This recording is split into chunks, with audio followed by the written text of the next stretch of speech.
Hello. Today I have the pleasure of interviewing Ramesh Balsekar, a spiritual master, a sage, one who has realized his true nature and never forgets it. Ramesh was educated in India and then in England, and after that pursued a career as a banker for 30 years. After he retired, about a year later, he met his true guru, Nisargadatta Maharaj, and it was not too long after that that Ramesh received enlightenment. Hello, Ramesh. Hi. Welcome. Thank you. It's nice to see you. Mm-hmm. And your teacher, Nisargadatta Maharaj, dealt with Advaita. Mm-hmm. What is Advaita? Advaita really means absence of duality. Dvaita is duality. And Advaita means non-duality, or more accurately, absence of duality. It means, in effect, an unbroken wholeness. Is Advaita a religion? Advaita is not a religion. Advaita is the basic principle of most organized religions. But as the religions proliferated into various interpretations, this basic principle of the transcendent philosophy, the perennial philosophy, that got lost, and the religions got involved in a lot of their individual interpretations. So this basic principle, the ground of all being, which is they call it the absolute or unmanifest, which itself manifests into this apparent universe. So the basic principle is that it is the universal principle which manifests itself, and the science, modern science, calls it a self-generated process. So this manifestation of the universe, which the mystic has always said has been a process which has happened by itself, the scientist now confirms that it is a self-generated process. No one brings it about. It has just happened. Well, what's all the fuss about? I mean, people are seeking enlightenment. People feel like they're in bondage. How does all that come about then? That came about because the individual started thinking of himself in terms of an individual. Actually, what is an individual? The individual is really nothing but an object. The object precisely like any other object. But an inanimate object has neither life nor sentience. The animal, a sentient being, has sentience. So what distinguishes a sentient being from an inanimate object is the existence of sentience, which enables the senses to work. And the human being is a sentient being with the additional gift of intellect. So the inanimate objects plus sentience is the animal. And the animal with intellect is a human being. And the human being, because of his intellect, has separated himself from the universe and has considered himself a separate individual, a separate entity. And the very fact of his considering himself a separate entity, this very separation is the bondage. So now he has created the bondage, he has created the intellect, has created a concept of bondage, and with the concept of bondage, the concept of liberation comes in. So if the individual does not consider himself in bondage, the question of liberation just doesn't come in. Does the individual concoct this idea of bondage, or is it somehow built into life, the misconception that we're in bondage? The misconception that we are in bondage is because of the very concept of a separate individual. Actually, he is just an object. But it is this intellect which has separated him from the rest of the universe. And instead of being merely an object and realizing that it's only an object, an instrument through which totality or God functions, he assumes that he is a subject. The real subject can only be one. All are objects.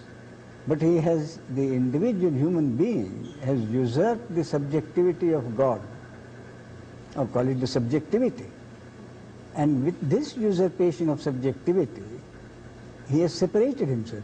And it is this separation which itself which leads him to all kinds of feelings of misery. The individual thinks he is in misery, and therefore he wants release from this misery, which he calls freedom. So this, he calls his misery, individual misery, as bondage, and wants to save himself from that bondage. So he is seeking means outside to get himself what he thinks liberated. But it is his own separation from the universe as a separate entity, and the real liberation comes with the realization that he cannot be a separate entity, that he is just a part of the unbroken wholeness which is the universe. So let me see if I understand now. The universe is one, a totality, an unbroken wholeness. Yes.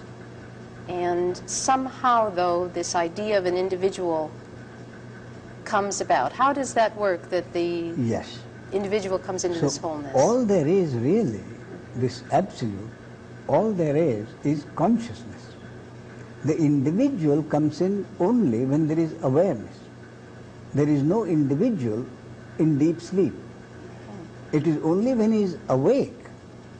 That means when there is a sense of presence, when there is this sense of being aware of oneself.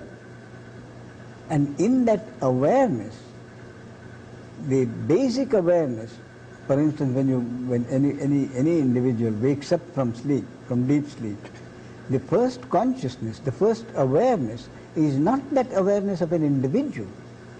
The first awareness is of the impersonal consciousness. So when the impersonal consciousness identifies itself with each individual body-mind organism as an individual, that the me comes up. So basically it is the impersonal consciousness identifies itself with an object, and the me arises. So the impersonal consciousness brings about this individual then? Through identification with each individual organism. That is correct. In itself there is no individual. Individual is a concept. It's a concept brought about by the impersonal consciousness. Which has identified itself as an individual. Oh. So the whole point is that the impersonal consciousness has identified itself with the individual body-mind organism as an individual. And this identification continues through several body-mind organisms. And in a certain body-mind organism, the mind turns inwards. And then the process of disidentification starts. And the end of this process of disidentification is what is termed as enlightenment. So it is the whole process of identification and disidentification is an impersonal process in which the individual is merely an organism through which this impersonal process happens. So the very idea of an individual entity becoming enlightened is fallacious. That is the basic fallacy. And the ultimate enlightenment happens when this basic fallacy is realized, that it is a fallacy. So the realization of the fallacy of the individual is enlightenment, which in other words means a disidentification from the individual organism and an identification with the unbroken wholeness. Well, then impersonal consciousness gives up its identification and realizes its own true nature. Its own true nature. That is so the whole process is impersonal. So the individual is a play character. It comes into being, it goes out of being. Yes. It is a character in this play that is life and living. Now, from the viewpoint of the individual, though, as an identified individual, Yes. Even if it is impersonal consciousness, that's not the ordinary thinking. Individual has an identity, a me. For instance, I'm sitting here talking with you. Yes. It would appear that I'm an individual talking Yes, with you. but then what has turned you into a seeker? You are an individual talking to me as a seeker. Yes. So what are you seeking? Well, I'm seeking... Who wants to know what? Yeah. Who is seeking what? So the whole point therefore is that impersonal consciousness at a certain point in a certain body-mind organism has created a thought in the brain of that individual organism which leads that organism to find out his true nature. So that is how the seeking has begun. So it is not that Rivka is seeking anything. The impersonal consciousness is seeking its own source through a body-mind organism which is called Rivka. Yet on the other hand, you were saying that there is no separation in this impersonal consciousness. It's a one totality of consciousness. It's one totality. So in that sense, then... This one totality, that is the consciousness at rest, in which consciousness is not aware of itself. The moment the sense of awareness, I am, arose in that consciousness at rest, the consciousness became aware of itself. And awareness means a duality. To be aware, you have to be aware of something. So in that unbroken wholeness, the consciousness in its state of rest, in its original state of rest, there was no need for it to be aware of itself. So when this sense of I am arose in that state of consciousness at rest, which the scientist calls the Big Bang, then this awareness arose, and the awareness, with that awareness came this duality. And with that awareness came this manifestation. And the manifestation, once it arises, the existence of the manifestation depends on its being observed. And for its being observed, the manifestation needs space in which the manifestation, the three-dimensional object, can be extended, and time in which that three-dimensional object can be observed. So all that is really happening is that once the manifestation has come into being, observing is taking place, and for observing to take place, the observing takes place through individual body-mind organisms. So each individual organism is an object through which the impersonal consciousness observes its own manifestation.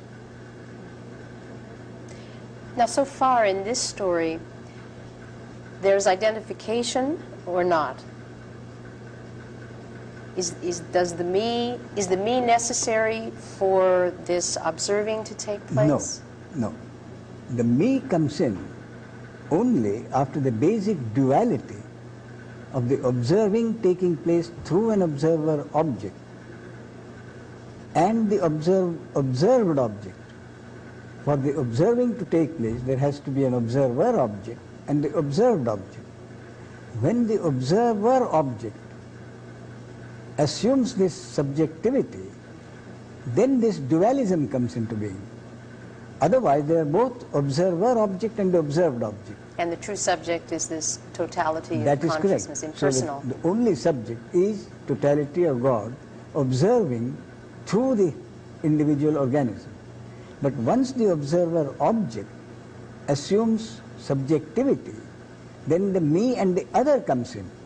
So for the observer object becomes the observer subject, and the observer object assumes subjectivity, then the me and the other comes in.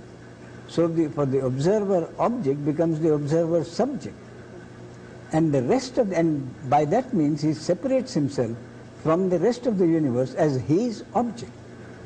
And that's how this so-called real world, the world that most people think of as real, and comes therefore, into with being. this individual separation, this interhuman relationships come in, and life and living as we know have come in.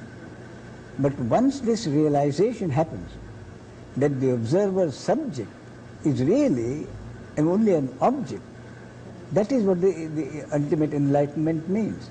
So the ultimate enlightenment merely means a reversal of the process which has happened from duality to dualism.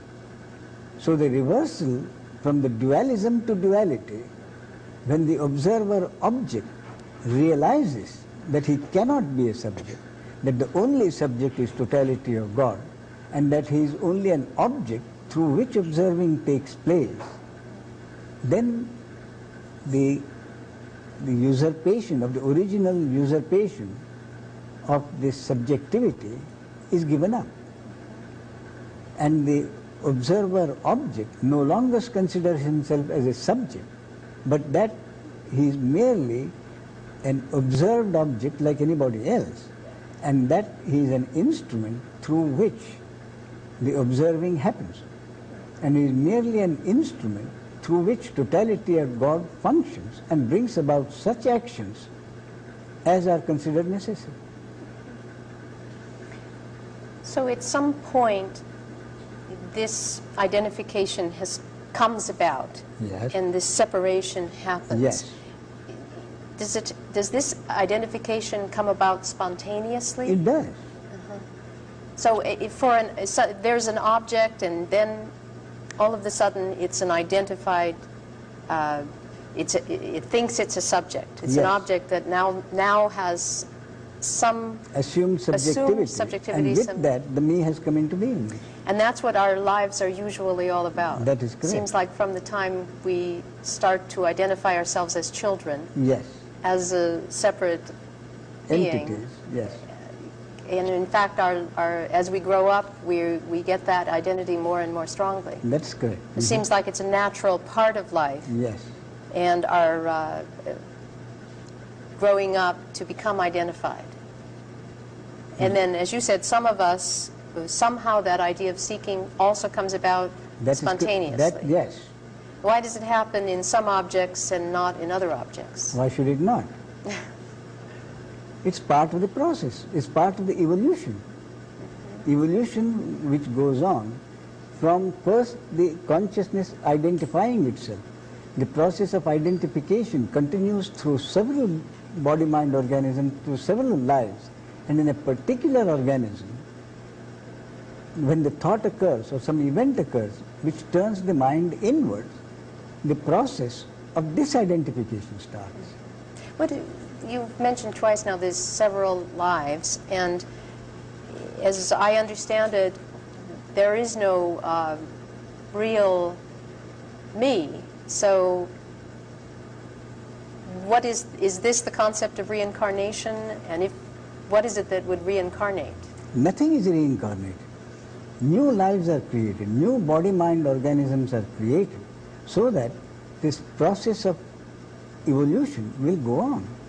Impersonal. The impersonal, the whole process is impersonal. But for this evolution to go on, new life, certain actions are created, those actions have effects. So this causality is the basis of the functioning of the universe. So for certain actions to happen, new body-mind organisms are created in new generations so that fresh actions will take place. And so action and effect, the effect becomes the cause, and this is how all life and living is all about. It's based on causality. Well, then somehow there's some train of cause and effect passing through various births. The cause and effect relates only to actions and not to the individual. And it is in the functioning of totality that actions happen. And the organisms, the various body-mind organisms, are there merely for the actions to take place.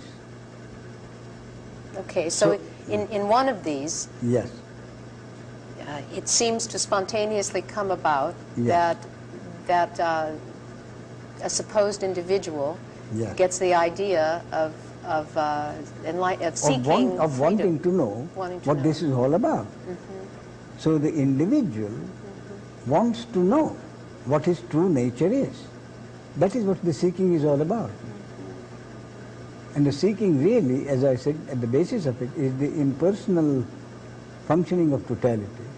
The impersonal consciousness identifies itself, and the identification continues for several births, and when the mind turns inwards, the process of disidentification starts, and that goes through several body-mind organisms, through several lives, but the lives are different organisms. They do not refer to the evolution of any single entity. There is no such thing as an entity. So the process goes on through different objects. So the process goes on, and for the process to go on, new body-mind organisms are created. It is not that any entity takes on new forms in order to evolve. Then there would really be an entity, a me existing. That is correct. And so this karma is causality. So causality is the very basis of life and living. Which is an impersonal event. Which is an impersonal functioning of totality. It seems rather strange, then, that some of these objects in this story should begin to be seekers and seek release from the story. Yes. But it does happen, and they find their way sometimes to gurus like yourself or teachers. Yes. It's hard to get away from the idea that there's an individual who's fated to go somewhere, and that it's simply an impersonal story. It's hard to, of course, that's probably built in, that it's hard to understand that. That is correct, yes. But what is it that brings a disciple together with his guru? The disciple and the guru are part of this process of the impersonal consciousness seeking, first identifying itself and then seeking its own source. Part of that impersonal. It is, both are the interrelated concepts of that process. Now, some of these identified individuals never entertain this process. They go about their lives being born, growing up, dying, without ever thinking about enlightenment. Because those organisms then are still a part of the process of identification. And in that evolutionary process of identification still going on, the question of seeking doesn't arise. So it is only after this mind has turned inwards that the process of disidentification or the process of seeking has started. Now, all that you're telling about right now seems to be from the perspective of the individual going through this process. No, on the contrary. No. As I've told you, the whole process is an impersonal process, and the individual organism is merely an object through which this process is happening. So the basis is really not the individual. The individual comes into trouble, thinks he's unhappy, and he's an unhappy seeker because he thinks in terms of an individual wanting enlightenment as an object. Right. So part of the understanding, part of this growing up spiritually is to realize that the individual is really basically only an object, and no object can become enlightened. Basically, the sentient being, the human being, is basically still an object. So what he really is, his true nature, is only consciousness.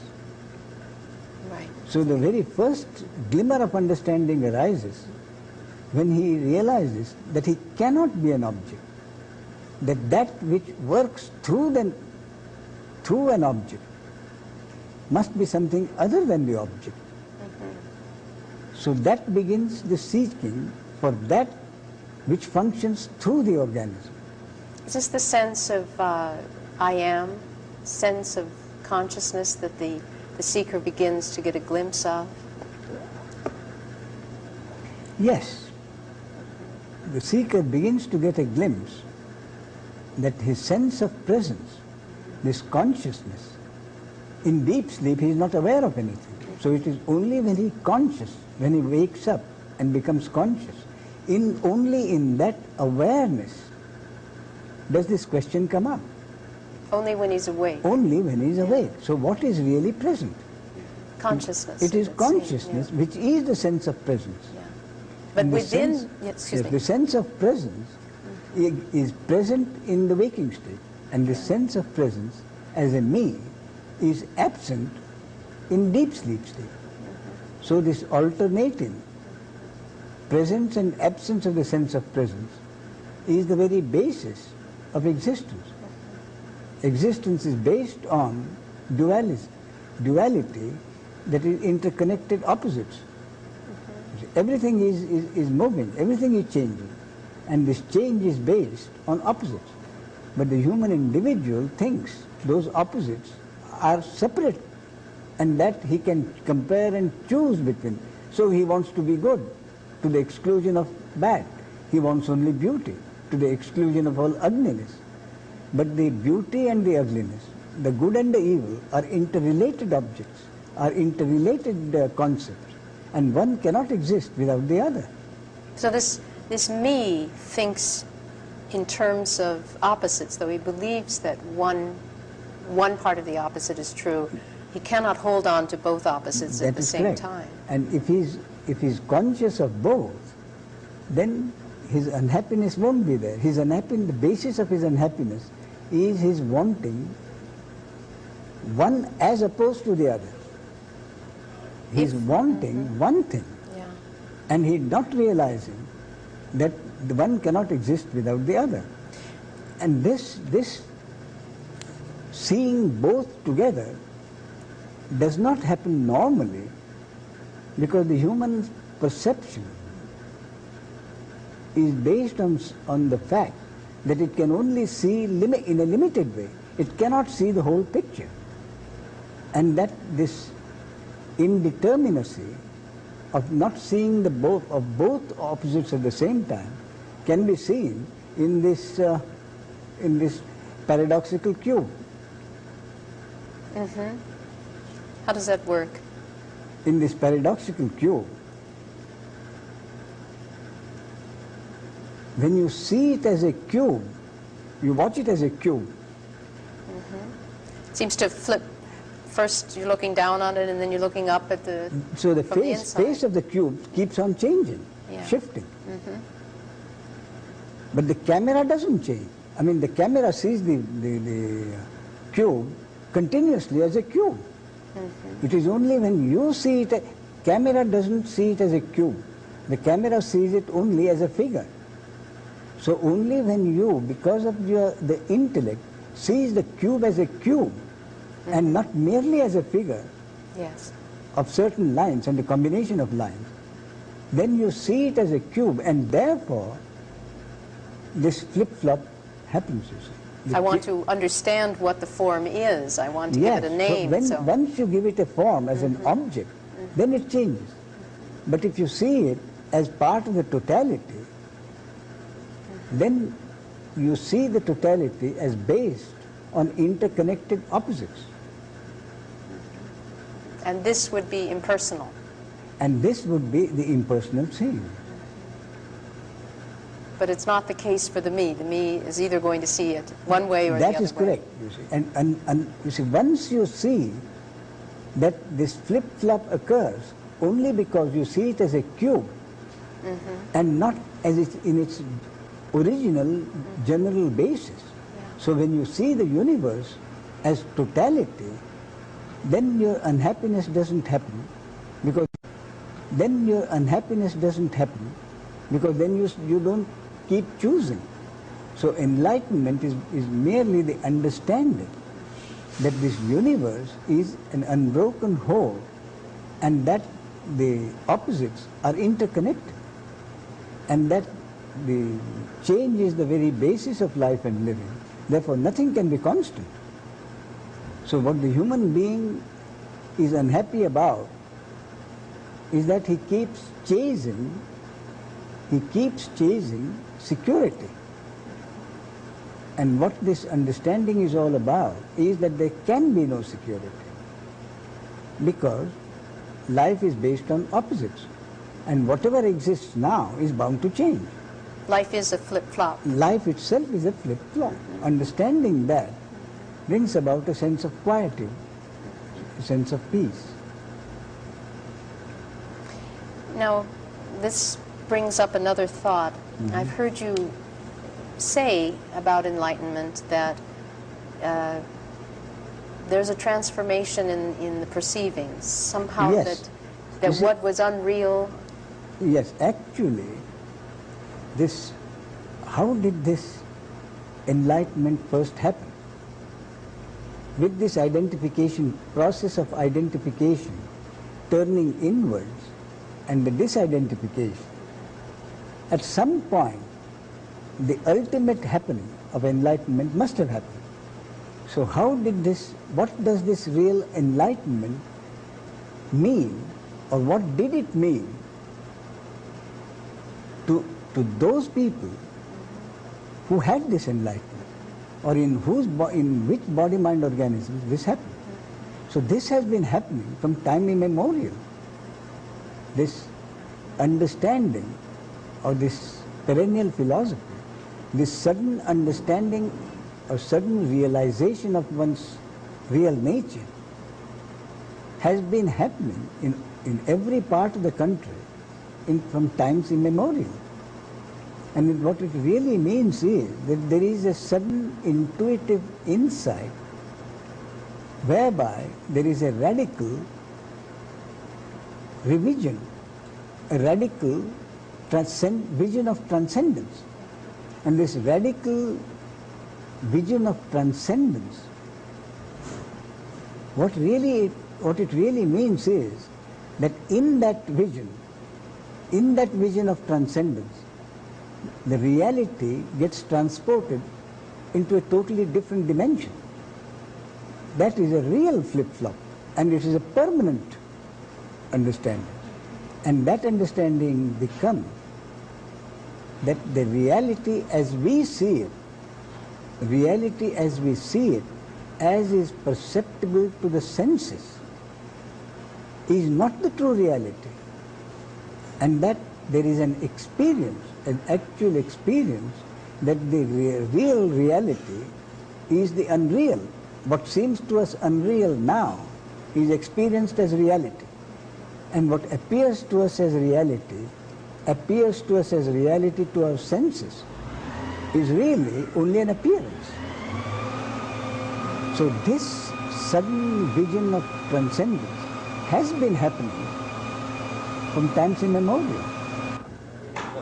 So this event, which is enlightenment, which is called enlightenment, it sounds like a change in two dramatic ways, at least. And one is that a true flip-flop of perception that you were describing. No, it's no longer a flip-flop. The flip-flop ceases. The flip-flop existed because the unbroken wholeness was not realized. So the basis of this understanding, or this basis of this radical vision of transcendence, is that the individual really has no free will. That all that is happening is in an impersonal happening. And that the individual who had so far considered himself as an individual entity is really not an individual entity at all, but merely an object or an instrument through which totality functions. So the basic essential difference is that the sense of personal entity, the sense of personal doership, the sense of having a personal free will drops off. That is the basic thing. And what the average person finds it extremely difficult to give up is his sense of free will. So the sense of free will or the sense of personal doership has to drop off. And the dropping off permanently of that, not merely an intellectual understanding, but the maximum possible total conviction that he really is not an individual entity, but merely an organism through which the totality functions, means a surrender of his free will. And if there is no free will, obviously there is no individual doer. So when enlightenment happens, all that really drops off is this sense of personal identity, the sense of personal doership, and not anything else. So the identification with a body-mind organism must continue. Because the body-mind organism to function has to have identification. So whether it is Jesus Christ or Buddha or Ramana Maharshi or anybody, any sage, when he is accosted, he would respond. That means the identification with the body-mind organism still continues. But yet there's somehow some intuitive knowledge that that identification is an accident of... No. The identification with the body-mind continues. So this sudden radical vision of transcendence is the transcendence from identity with an individual to an identity with the unbroken wholeness. So what happens is the individual identification drops off, which is in effect automatically an identification with the unbroken wholeness. But so, yet they're still functioning through that individual. The functioning of the body-mind organism continues without a sense of personal doership. And that what works through the body-mind organism is a working mind. So what drops off is the thinking mind, which is the sense of personal doership. And it is the thinking mind which considers itself the doer. And the me. And the me. The thinking mind is the me. Me as the doer. Now, when the body-mind organism continues to function with the sense of identification, the sage continues to say me and mine. Otherwise, he wouldn't be able to function in this. But he says me and mine with the deepest possible understanding that this me and mine refers only to the body-mind organism, that there is truly no owner of that body. The conviction is that I am not the body and the body is not mine. Therefore, in other words, the identification thereafter is with that unbroken wholeness. And this, when this first radical understanding happened, these people knew that it was something which could not be easily passed on to others. It had to happen. So they didn't bother to become religious leaders. They wouldn't have been accepted anyway, because the whole basis of their teaching would have been, as it is now, that there is really no individual. So what they did was just continue in their lives as if nothing had happened. And they found that certain people, by some mysterious force, were directed to them. And these were the people on the threshold of this understanding and needed the help of these newly enlightened beings to point them the way. And this is how the guru-disciple relationship first came into being. Those who were guided by the original enlightened people themselves became enlightened. And this process of the mysterious force leading other people to these people, that continued. Now this mysterious force, this is what is generally called grace? Yes. But what is it? All there is consciousness. So whatever label you give it, You call it grace, or you call it something else, call it compassion, you call it love, you call it God. It is still the same basis, this original ground of all being, which is consciousness. You can call it God, you can call it awareness, but the name is not of the essence. Is it the same power that brings about any of these, that brings about identification in the first place? That is correct. Turning inward to become a seeker and Yes, enlightenment. that is correct. So it is the same power, identifies itself first, and leads several organisms through this identification. Then the mind turns inwards, and the process of disidentification or the seeking begins. And all this is directed. Now this process of evolution. Who directs it? The individual is merely an instrument. So it is the same mysterious force, call it consciousness, which directs this evolutionary process and brings about this guru-disciple relationship. Now, I understand you're saying that this is all very impersonal, and yet my understanding of this guru-disciple relationship is that there's a lot of love in it. It's a very personal relationship in some sense. Yes, that is part of this relationship. And therefore, ultimately, the true guru understands that the final obstruction for the disciple is to get over this affection or attachment for the guru. In other words, the understanding, the acceptance of the impersonality becomes total only when this relationship of duality between the guru and the disciple itself gets bridged. Bridged. In other words, only when the disciple and the guru become merged. Actually, the guru and the disciple do get merged when the disciple, there is enlightenment happens in the disciple. But in this phenomenality, so long as the disciple continues as an individual body-mind organism, this special respect and reverence for the guru still continues, even with the understanding that apart from consciousness, there is nothing else. So this merging that takes place is this realization, or the dropping off of the me. It's this. That is correct. The realization that there isn't, and there wasn't ever any separation. There never was any me at all. That is the ultimate understanding.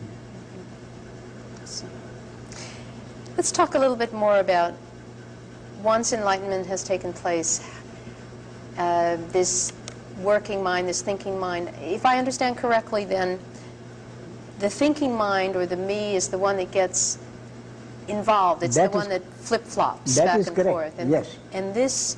So once the thinking mind is absent, what it really means is that the working mind, or the body-mind organism, is no longer troubled by any sense of worries, of consequences.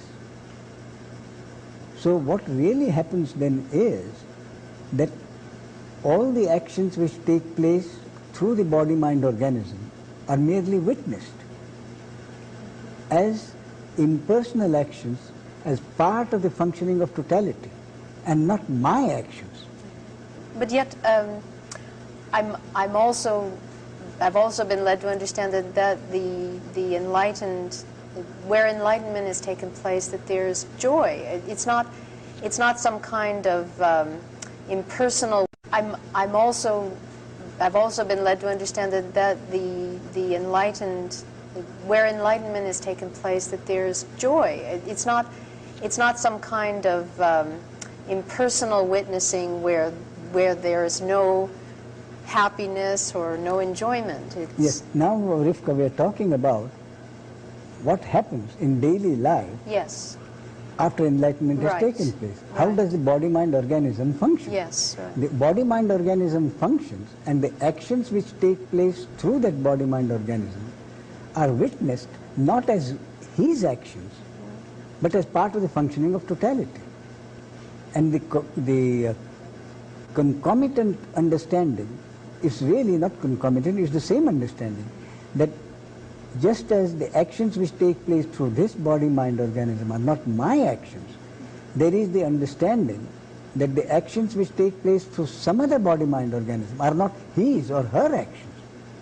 So if at any time the actions which take place through another body-mind organism are not relatively beneficial for this organism, then with that understanding, the other person, no longer a person, is no longer considered as an enemy. So that is the biggest result of this understanding in life. And so this love which arises is a result of this understanding, that there is no entity as himself as the doer, nor is there any entity as the other. So when the me drops off, together with the me, the other too drops off.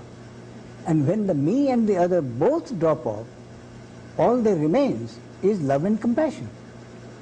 So it is love and compassion are not something which you as an individual can do, but love and compassion are the natural result of this understanding that there is neither a me nor another. You know, here's what strikes me as strange, and no doubt it's this human intellect which can only comprehend flip-flops, but it sounds wonderfully personal in a way, this compassion, what is this impersonal love, this impersonal compassion sounds so alive. The sense of impersonal is... You see, this love which we are talking about, for one person for the other, is based on its interconnected opposite of hate. Yeah. So love and hate are the phenomenal interconnected opposites, which one entity bears towards another entity. But this is not what you're talking about. This is not so. Yeah. This is, in fact, what I'm talking about is totally different. It's an entirely different dimension. Therefore, this love and compassion, which is impersonal love and compassion, which arises merely or simply because this separation between me and the other has dropped.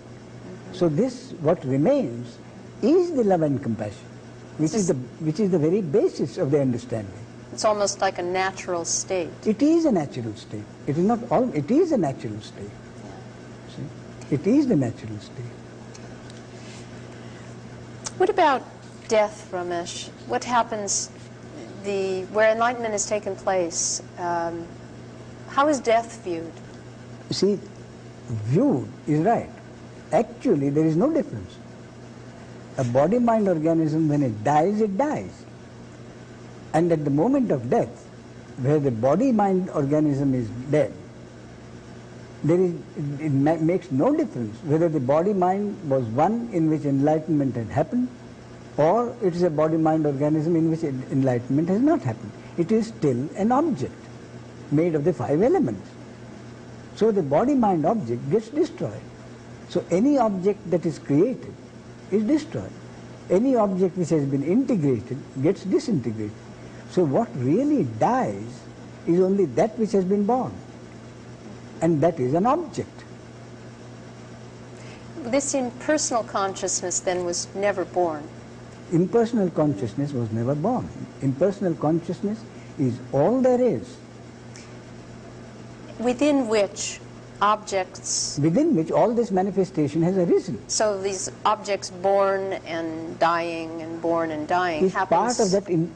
part of that appearance. Within impersonal consciousness. So then life, death, it's just... are merely events. Events. In this functioning of totality. Actually we talk of death. Yeah. But in our body-mind organism now, deaths are creating, births and deaths are happening continuously, now, this moment. This body is composed of cells. And the cells in this body, in any organism, get created and destroyed every split second. So from the point of view of the cell, birth and death is happening almost simultaneously.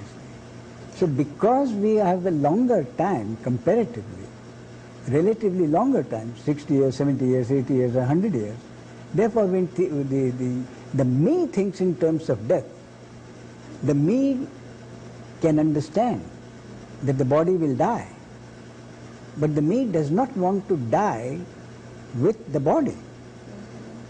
So with this understanding, the me is already dead. How so? The me as the doer, with this, yes, yes. with enlightenment, Yes. with the event called enlightenment, the me no Yes. longer exists. Yes. So if the me no longer exists, there is no me to be afraid of death. But where enlightenment has not happened, in the case of an ordinary person, the me is afraid. So there being no me, no fear of death happens. That is correct. You mean after enlightenment? Yes. So how is death viewed? I mean, at that point, the vehicle for consciousness would be disintegrating. That is correct. There would be no longer consciousness as is recognized in as our Well, life. you see now, in other words, your question is what happens after the death of the body Yes. to consciousness. Yes. Now, if you tell me what happens to electricity when one electrical gadget goes out of order, same thing happens to consciousness. Electricity continues to function through other gadgets, I see. existing and new ones to be created. So the So question. consciousness continues to function Yeah. through existing body-mind organisms and new ones to be created. The question then comes from the intellect. The question comes Right. from the intellect, from the thinking mind, from the me, Who is afraid of who is afraid passing away. of passing away, doesn't want to do Yeah. that. Therefore, this morbid question, all right, I understand the body will die, but what happens to me? Yeah. And it is satisfied to a certain extent when the me is told, see, just to satisfy the child, then the me gets incorporated in some other body-mind organism. But there is no me, and this the Buddha has made very clear. He said there is no soul to be transmigrated. There are only deeds and no doer thereof. And it's rather almost not only astonishing, it's almost comical that the basis of Buddhism and Hinduism should be reincarnation of an individual soul. But there it is. You see. That is precisely how the interpretations and the way the religions, organized religions, are interpreted. Come about. That this differences come about. Once you told the story of I believe the Buddha talking to someone, and the analogy went to the crying baby. Could you share that, because it seems pertinent here that. Yes, that is. He says the Buddha is supposed to have told one disciple. See, he said, "Is there a mind?" So he said, "The mind, the reality is the mind, or the mind is the reality." And the next day this disciple found that he said reality is no mind. The Buddha said reality is no mind is reality. So when he asked the master what had happened, how could it be? So he said when the child is crying, so he is told that the mind is reality. It's a concept to chew on. But when the child stops crying, he is told that there is no mind. In other words, what it means is that reality is still a concept. Yes. So the classic simile in Buddhism is that you give a child golden leaves and tell him that is gold.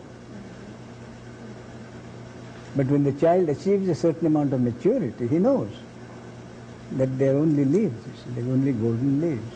So it seems that Advaita, or perennial philosophy, doesn't need reincarnation. Those are like golden leaves, or that is correct. For a crying child. They are golden leaves for a crying child. Advaita is mature. Advaita is not mature. Advaita is the original ground of all existence. It is the absolute subject, the unmanifest subject, and the unmanifest and the manifest. The subject and this objective representation are not two. That is why this unbroken wholeness. Yes.